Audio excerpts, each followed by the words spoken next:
ಹನಗೂಡಿನಲ್ಲಿ doctor Jogendranath ಅವರ ಕನಸಿನ ಎನ್ಜೆಎಂ ಜೋಗೇಂದ್ರನಾಥ್ ಆಸ್ಪತ್ರೆ ಲೋಕಾರ್ಪಣೆ. ಡಾಕ್ಟರ್ ಜೋಗೇಂದ್ರನಾಥ್ ಅವರು ಮಾತನಾಡಿ, ನಾನು ಇಲ್ಲಿನ ಸರ್ಕಾರಿ ಆಸ್ಪತ್ರೆಯಲ್ಲಿ 30 ವರ್ಷಗಳ ಕಾಲ ಸುದೀರ್ಘ ಸೇವೆ ಸಲ್ಲಿಸಿ ಈ ಭಾಗದಲ್ಲಿ ಅತ್ಯಂತ ಜನಾನುರಾಗಿ ವೈದ್ಯರಾಗಿ ಸೇವೆಯನ್ನು ಸಲ್ಲಿಸಿದ್ದೇನೆ.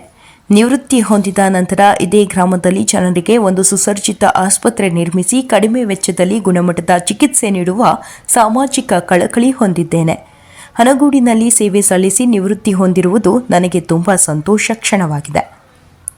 ನಾಗರಹೊಳೆ ಉದ್ಯಾನ ಕಂಚಿನ ಅನಗೂಡು ಸುತ್ತಮುತ್ತಲ ಜನರಿಗೆ ಆರೋಗ್ಯ ಭಾಗ್ಯ ಕಲ್ಪಿಸುವ ನಿಟ್ಟಿನಲ್ಲಿ ಆಸ್ಪತ್ರೆ ನಿರ್ಮಾಣ ಮಾಡಿದ್ದೇನೆ.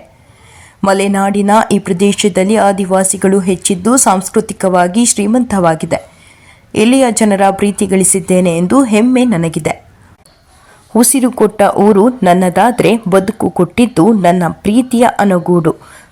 ಈ ಭಾಗದ ಜನರ ಆರೋಗ್ಯ ಸೇವೆಗಾಗಿ ನನ್ನ ಜೀವನ ಮುಡಿಪಾಗಿಟ್ಟಿರುವೆ. ಅದೇ ರೀತಿ ನನ್ನ 2 ಹೆಣ್ಣು ಮಕ್ಕಳನ್ನು ಕೂಡ ಇದೇ ಆಸ್ಪತ್ರೆಯಲ್ಲಿ ಕೆಲಸ ನಿರ್ವಹಿಸಲು ನನ್ನ 2 ಮಕ್ಕಳನ್ನು ಕೂಡ ಸೇವೆಗೆ ಬಳಸಿಕೊಳ್ಳುತ್ತೇನೆ ಎಂದು ತಿಳಿಸಿದರು.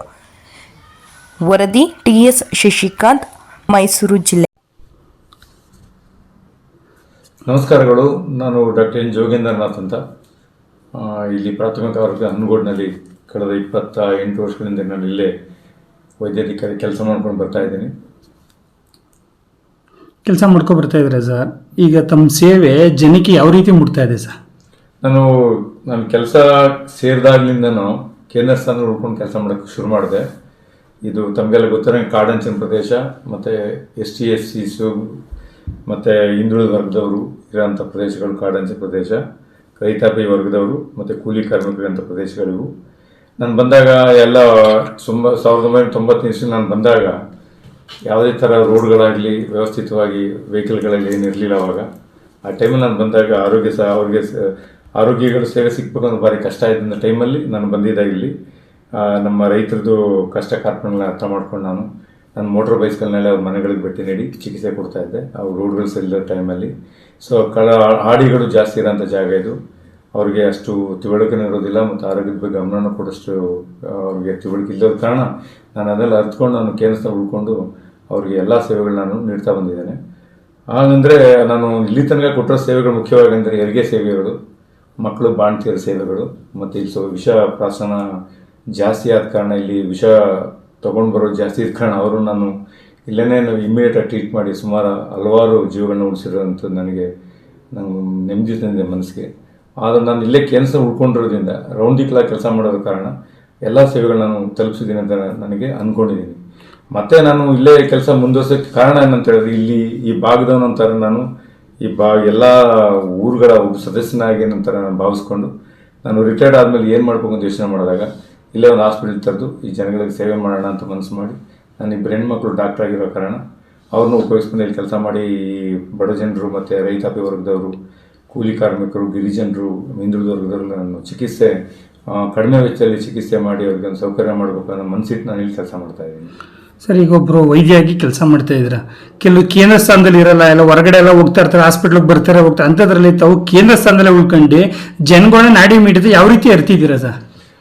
ನಾನು ಪ್ರತಿಯೊಬ್ಬರ ಜೊತೆ ನನಗೆ ನಮ್ಮ ಸೀನಿಯರ್ ಡಾಕ್ಟರ್ ಮೋಹನ್ ಮಿಷನ್ ಹಾಸ್ಪಿಟಲ್ದಾಗ ಹೇಳ್ಕೊಡ್ತಾ ಇದ್ರು. ಸುಮಾರು ಕಾಯಿಲೆಗಳು, ಮಾನಸಿಕ ಸಂಬಂಧಪಟ್ಟ ಕಾಯಿಲೆಗಳು, ಅವ್ರಿಗೆ ಮಾನಸಿಕ ತಳಮಳ ಇದ್ದಾಗ ಬರುವಂಥ ಕಾಯಿಲೆ, ಅವ್ರ ಜೊತೆ ಚೆನ್ನಾಗಿ ಮಾತಾಡಬೇಕು. ಅವ್ರ ವಿಷಯಗಳನ್ನ ಕೇಳ್ತಾ ಹೋದಾಗ ನಿಮ್ಗೆ ಗೊತ್ತಾಗುತ್ತೆ, ನಿಮ್ಮ ಒಳ್ಳೆ ನಡೆನುಡಿ, ನಿಮ್ಮ ಮಾತುಗಳಿಂದ ಎಷ್ಟೋ ಜನಕ್ಕೆ ಅನುಕೂಲ ಆಗುತ್ತೆ ಅಂತ ಹೇಳ್ಕೊಟ್ಟಿದ್ರು. ಅದೇ ರೀತಿ ನಾನು ಜನಗಳ ಜೊತೆ ಬಂದಾಗ ಅವ್ರ ವೈಯಕ್ತಿಕ ವಿಷಯಗಳ ಜೊತೆ ಮಾತಾಡಿ ಅವ್ರ ಕುಟುಂಬದ ಬಗ್ಗೆ ಮಾತಾಡ್ತಾ ಹೋದಾಗ ಅವರು ತುಂಬ ಹತ್ತಿರ ಆದರು. ಅವರು ಎಲ್ಲ ಬಗ್ಗೆ ವಿಷಯಗಳನ್ನ ಅಂತ ಹೇಳ್ಕೊಳಕ್ಕೆ ಶುರು ಮಾಡಿದ್ರು. ಕಾಯಿಲೆಯಿಂದ ಹಿಡಿದು ಅವ್ರು ನನ್ನ ಕುಟುಂಬ ಸಮಸ್ಯೆಗಳನ್ನೆಲ್ಲ ನಾನು ಹೇಳ್ತಾ ಇದ್ರು. ಆಲ್ಮೋಸ್ಟ್ ನಾನು ಈ ಥರ ಮಾತಾಡ್ತಾ ಹತ್ತಿರದವನಾಗಿ ನಾನು ಪ್ರತಿಯೊಬ್ಬರು ಕುಟುಂಬದ ಸದಸ್ಯನ ಥರ ಆಗಿ ನನ್ನನ್ನು ಪರಿಗಣಿಸಿದ್ದಾರೆ ಈ ಕಡೆ ಜನ. ಯಾವುದೇ ರೀತಿ ಧರ್ಮ, ಜಾತಿ, ಮತ ಅನ್ನೋದು ಯಾವುದನ್ನು ಕಾಣದೆ ಪ್ರತಿಯೊಬ್ಬರನ್ನು ಸಮಾನವಾಗಿ ಕಂಡು ನಾನು ಇಲ್ಲಿ ಕೆಲಸ ಮಾಡ್ಕೊಂಡು ಬರ್ತಾ ಇದ್ದೀನಿ. ಪ್ರತಿಯೊಬ್ಬರು ನಾನು ತುಂಬ ನಂಬ್ಕೊಂಡಿದ್ದಾರೆ. ಆ ನಂಬಿಕೆ ಉಳಿಸ್ಕೊಬೇಕು ಅಂತ ನಾನು ಮನಸ್ಸಿಟ್ಟು ಕೆಲಸ ಮಾಡ್ತಾ ಇದ್ದೀನಿ. ಈ ನಿವೃತ್ತಿ ಆದಮೇಲೆ ಸರ್ ಎಲ್ಲ ಫಾರಿನ್ ಸೆಟ್ಲ್ ಆಗಬೇಕು, ಹೊರಗಡೆ ಹೋಗಬೇಕು, ಫ್ಯಾಮಿಲಿ ಜೊತೆ ಇರಬೇಕು ಅಂತಾರೆ. ಅಂಥದ್ರಲ್ಲಿ ತಾವು ರಿಟೈರ್ಡ್ ಆದರೂ ಕೂಡ ಇಲ್ಲಿ ಜನಗಳ ಮಧ್ಯೆ ಇರಬೇಕಂತೇಳಿ ಹೊಸ ನೂತನವಾಗಿ ಹಾಸ್ಪಿಟ್ಲ್ ಓಪನ್ ಮಾಡಿದ್ರೆ ಅದ್ರ ಬಗ್ಗೆ ಹೇಳೋದಾದ್ರೆ ಸರ್? ಅದೇ ನಾನು ನಿಮ್ಗೆ ಹೇಳಿದ್ನಲ್ಲ, ಈ ಸಂಬಂಧಗಳು ನನಗೆ ಕಳೆದ 30 ವರ್ಷದಿಂದ ಈ ಕಡೆ ಭಾಗದಲ್ಲಿ ಸಂಬಂಧ ನಾನು ಒಂದು ಕುಟುಂಬ ಸದಸ್ಯರು ಆಗ್ಬಿಟ್ಟಿದ್ದೀನಿ. ನಾನು ಮೈಸೂರಲ್ಲಿ ನಾನು ಯೋಚನೆ ಮಾಡಿದೆ ರಿಟೈರ್ಡ್ ಆದಮೇಲೆ ಏನಾಗಬೇಕು ಅಂತ. ಮೈಸೂರಲ್ಲಿ ನನಗೇನು ಕೆಲಸ ಇಲ್ಲ, ಕುಳಿತುಕೊಳ್ಳೋ ಜೀವ ನಂದಲ್ಲ, ಕೆಲಸ ಮಾಡೋ ಅಂಥ ಮನಸ್ಸಿರೋದು ನಾನು ಯಾವಾಗಲೂ. ಜನಗಳು ನನ್ನ ಆರೋಗ್ಯ ಆಯಸ್ಸಿರೋ ತನಕ ನಾನು ಜನಗಳ ಸೇವೆ ಮಾಡೋಣ ಅನ್ನೋ ಮನಸ್ಸಿಟ್ಟು ನಾನು ಈ ಭಾಗದ ಜನ ಪರಿಚಯ ಆಗಿದ್ದಾರೆ. ಈ ಸುತ್ತಮುತ್ತ 32 ಹಳ್ಳಿಗಳಿಂದ ಹಿಡಿದು ಪಿರಿಯಾಪಟ್ಟಣ, ಎಚ್ ಡಿ ಕೋಟೆ ಮತ್ತು ಹುಣಸೂರು ತಾಲೂಕು ಎಲ್ಲ ಭಾಗದ ಜನ ಸುಮಾರು ಪರಿಚಯ ಆಗಿದ್ದಾರೆ. ಅವರೆಲ್ಲ ನನ್ನ ನಂಬ್ಕೊಂಡು ಬರ್ತಾರೆ. ಅವ್ರು ಒಂದು ಸೇವೆ ಮಾಡೋಣ, ನನ್ನ ಆರೋಗ್ಯ ಇರೋ ತನಕ ಅಂದ್ಕೊಂಡು ಮನಸ್ಸು ಮಾಡಿ ಇಲ್ಲೇ ಕೆಲಸ ಮಾಡ್ತಾ ಇದ್ದೀನಿ. ಈ ಹೊಸ ಹಾಸ್ಪಿಟ್ಲ್ ತರಬೇಕಂತ ತಮ್ಗೆ ಯಾವಾಗ ಅನುಕೂಲ, ಯಾವಾಗ ಇದಾಯ್ತು ಸರ್? ನಾನು ಕಳೆದ ರಿಟೈರ್ಡ್ ಆಗಬೇಕು 1 ವರ್ಷ ಇದ್ದಾಗ ನನ್ನ ಮನಸ್ಸಲ್ಲಿ ಬಂತು, ಏನು ಮಾಡಬೇಕು ಈಗ ನಾನು, ಮುಂದೆ ಏನು ಮಾಡಬೇಕು, ಮೈಸೂರಿಗೆ ಸೆಟ್ಲ್ ಆಗ್ಬೇಕಾ. ನನ್ನ ಸ್ನೇಹಿತರು ಡಾಕ್ಟರ್ಗಳು ಹೇಳಿದ್ರೆ, ಯಾಕಪ್ಪ ಇಷ್ಟೆಲ್ಲ ರಿಸ್ಕ್ ತಗೊತೀರಾ, ಹಾಗೆ ನೀವು ರಿಟೈರ್ಡ್ ಆದಮೇಲೆ ಒಂದು ಚಿಕ್ಕದಾಗ ಒಂದು ಶಾಪ್ ಇಟ್ಕೊಂಡು ಕೆಲಸ ಮಾಡ್ಕೊಂಡು ಹೋಗ್ಬೋದು, ಬರೀ ಒಂದು ಪ್ರಿಸ್ಕ್ರಿಪ್ಷನ್ ಕೊಟ್ಕೊಂಡು ರೆಫರಲ್ ಮಾಡ್ಕೊಂಡು ಕೂತ್ಕೊಬೋದು, ಯಾಕೆ ಇಷ್ಟು ರಿಸ್ಕ್ ತಗೊತೀರಾ ಅಂತ. ಅದು ನನ್ನ ಕುಟುಂಬ ಸದಸ್ಯರು ಎಲ್ಲ, ನನ್ನ ಮನೆಯವರು, ನನ್ನ ಕುಟುಂಬ ಸದಸ್ಯರು, ನನ್ನ ಶ್ರೀಮತಿಯವರು ಮತ್ತು ನನ್ನ ಅಣ್ಣ ತಮ್ಮಂದಿರು, ನನ್ನ ದಾಯಾದಿಗಳನ್ನ ಕೇಳಿದಿಲ್ಲ, ಒಳ್ಳೆ ಕೆಲಸ ಮಾಡ್ತಾ ಇದ್ದೀರಿ ನೀವು, ಮಾಡಿ, ಅದು ನಿಮಗೆ ದೇವ್ರು ಒಳ್ಳೇದು ಮಾಡ್ತಾನೆ, ಅದು ಹಾಸ್ಪಿಟ್ಲ್ ಸೇವೆ ಮಾಡೋದು ಭಾರಿ ಒಳ್ಳೆ ಕೆಲಸ ಆಯಿತು, ನೀವು ಮನಸ್ಸಿಟ್ಟಿದ್ರಿ ಮಾಡಿ ಅಂತ ಹೇಳಿದರು. ಆತ್ಮಸ್ಥೈರ್ಯ ತುಂಬಿದ ಮೇಲೆ ನನ್ನ ಮನಸ್ಸು ಮಾಡಿ ಈ ಹಾಸ್ಪಿಟ್ಲ್ ಕೆಲಸ ನಡೆಸ್ಕೊಂಡು ಹೋಗ್ಬೇಕು ಅಂತ ನಾನು ಮನಸ್ಸು ಮಾಡ್ಕೊಂಡು. ಸುತ್ತಮುತ್ತಲ ಜನಗೆ ಸರ್ ತಮ್ಮ ಈ NJM ಹಾಸ್ಪಿಟ್ಲ್ ಯಾವ ರೀತಿ ಸಹಕಾರಿಯಾಗುತ್ತೆ? ನಾನು ರೌಂಡ್ ದಿ ಕ್ಲಾಕ್ ಕೆಲಸ ಮಾಡ್ಕೊಡ್ತೀನಿ ಇಲ್ಲಿ ಅವ್ರಿಗೆ. ಅಲ್ಲಿ ಆಲ್ಮೋಸ್ಟ್ ಎಮರ್ಜೆನ್ಸಿಗಳನ್ನ ನಾನು ಇಲ್ಲೇ ನೋಡ್ತಾ ಇದ್ದೀನಿ. ಅಂದರೆ ತುರ್ತು ಸೇವೆಗಳು ಅಂತ ಹೇಳಿದ್ರೆ ತುಂಬಾ ಆಕ್ಸಿಡೆಂಟ್ ಕೇಸ್ಗಳು ಜಾಸ್ತಿ ಇದಾವೆ ಇಲ್ಲಿ. ಈ ಟ್ರೈಬಲ್ಸ್ ಎಲ್ಲ ಬೈಕ್ಗಳು ತೊಗೊಂಡಿದ್ದಾರೆ ಎಲ್ಲ ಸುಮಾರು ಜನ, ಮತ್ತು ಅದು ಮದ್ಯಪಾನ ಮಾಡೋರು ಜಾಸ್ತಿ ಇದೆ. ಯುವಕರು ನಾನು ಹೇಳ್ತಿದ್ದೀನಿ, ಅವ್ರಿಗೆಲ್ಲ ತಿಳುವಳಿಕೆ ಕೊಡ್ತಾ ಇದ್ದೀವಿ, ಅವ್ರು ಬಿದ್ದು ಬರ್ತಾರೆ. ಮತ್ತು ಎಮರ್ಜೆನ್ಸೀಸ್ ಅಂದರೆ ಈ ಕಡೆ ವಾಂತಿ ಭೇದಿ ಪ್ರಕರಣಗಳು, ಮತ್ತು ಚಿಕ್ಕ ಮಕ್ಕಳಿಗೆ ಜ್ವರದ ಪ್ರಕರಣಗಳು ತುಂಬಾ, ಮತ್ತು ಸೀರಿಯಸ್ ಕೇಸ್ಗಳು ಮಕ್ಕಳೆಲ್ಲ ಬರ್ತಾರೆ, ವಾಂತಿ ಭೇದಿ ಪ್ರಕರಣಗಳು, ಮತ್ತು ಗರ್ಭಿಣಿ ಬಾಣಂತಿಯರು. ಮತ್ತು ಗರ್ಭಿಣಿ ಬಾಣಂತಿಯರು ನನ್ನ ಸೇವೆ 30 ನಾನು ಚೆಲುವಂಬ ಹಾಸ್ಪಿಟಲಲ್ಲಿ ಅದನ್ನು ತರಬೇತಿ ಪಡೆದು ನಾನು ಯಶಸ್ವಿಯಾಗಿದ್ದೀನಿ. ಇಲ್ಲಿ ತನಕ ಒಂದು 6,000 ಹೆರಿಗೆಗಳು ನಾನು ಮಾಡಿದ್ದೀನಿ ಅಂತ ನನ್ನ ದಾಖಲೆ ಆಗಿದೆ. ಸೊ ನಾನು ಅದರಿಂದ ನಾನು ಎಲ್ಲ ಎಮರ್ಜೆನ್ಸಿಗಳಿಗೆ ನೋಡ್ಬೋದು, ಈ ಜನಗಳನ್ನೆಲ್ಲ ಸೇವೆ ನಾನು ರೌಂಡ್ ದಿ ಕ್ಲಾಕ್ ಎಲ್ಲ ಸೇವೆಗಳು, ತುರ್ತು ಸೇವೆಗಳು ಮಾಡ್ತೀನಿ ಅಂತ ಮನಸ್ಕೊಂಡು ಕೆಲಸ ಮಾಡ್ತಾ ಇದ್ದೀನಿ. ಈ ಸುತ್ತಮುತ್ತಲ ಜನತೆಗೆ ನಿಮ್ಮ NJ ಹಾಸ್ಪಿಟ್ಲು ಅವಶ್ಯಕತೆ ಇತ್ತ ಸರ್ ಈ ಕಡೆ? ಖಂಡಿತ ಅವಶ್ಯಕತೆ ಇತ್ತು. ರೌಂಡ್ ದಿ ಕ್ಲಾಕ್ ಕೆಲಸ ಆಗಬೇಕು. ಮತ್ತು ನನ್ನ ಮನಸ್ಸು ದುಡ್ಡು ಮಾಡೋದು ಒಂದೇ ಅಲ್ಲ, ಜನಗಳ ಸೇವೆ ಮಾಡಬೇಕು, ಜನಗಳಿಗೆ ಅವ್ರದ್ದು ಆರ್ಥಿಕವಾಗಿ ಅವ್ರಿಗೆ ತಲುಪಬೇಕು, ಅವರ ಹಣದ ಒಂದು ಇದು ನೋಡ್ಕೊಂಡು ನಾನು ಕೆಲಸ ಮಾಡಬೇಕು ಅಂತ ಮನಸ್ಸು ಮಾಡಿದ್ದೀನಿ. ಇಷ್ಟೇ ಚಾರ್ಜ್ ಮಾಡ್ಕೊಂಡು ಅಂತ ಕುತ್ಕೊಳ್ಳೋಕ್ಕೆ ನನಗೆ ಮನಸ್ಸು ಬಂದಿಲ್ಲ. ಸೊ ನನಗೆ ಈ hospital round the clock hospital ಅವಶ್ಯಕತೆ ಇದೆ. ಈ ಕಡೆ ಭಾಗದ ಮನಸ್ಸು ಮಾಡಿ ಅಂದ್ಕೊಂಡೆ ನಾನು ಹಾಸ್ಪಿಟಲ್ನ ನಿರ್ಮಾಣ ಮಾಡಿ ನಾನು ಈ ಕೆಲಸ ಮಾಡಬೇಕು ಅಂದ್ಕೊಂಡಿದ್ದೀನಿ.